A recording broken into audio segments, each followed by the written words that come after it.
anar a Llopis Herbàs i el negoci es diu Bon Profit.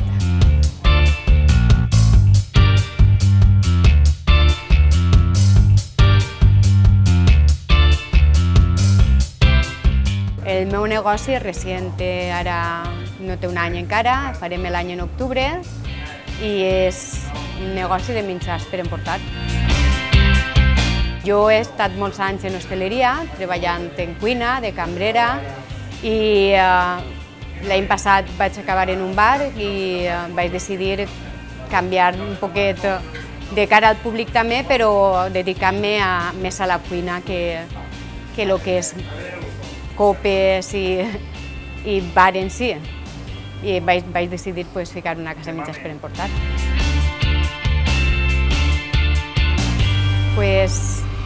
Començarem molta faena i en vindré el tema de la pandèmia, tinguérem, la veritat, un baixó de faena prou gran i ara pareix que tornem a remuntar, a tindre altra volta faena. Però bé, va començar molt bé.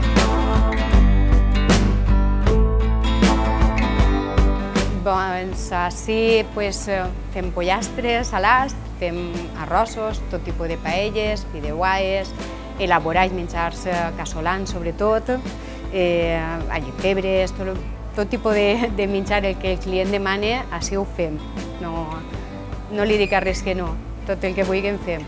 I gastem producte fresc, carn fresca, verdures fresques, ens agrada gastar bon producte i les tecnologies, sí que estem en el Facebook, estem a l'Instagram i intentem estar al WhatsApp i tots els dies publicar el que anem a servir de menú, tots els dies.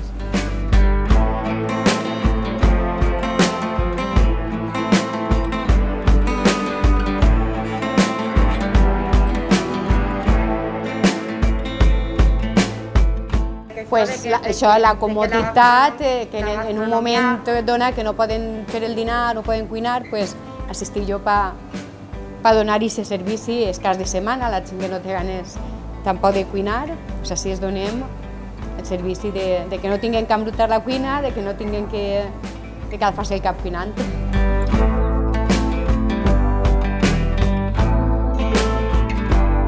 N'hi ha que ser valent i amb coneixement sempre n'hi ha que anar a poc en els negocis, no malgastar, sempre apanyar-se en principi en el que tens i a poc anar innovant, anar ficant més coses i ampliant el negoci. I no tirar la toalla, per supost.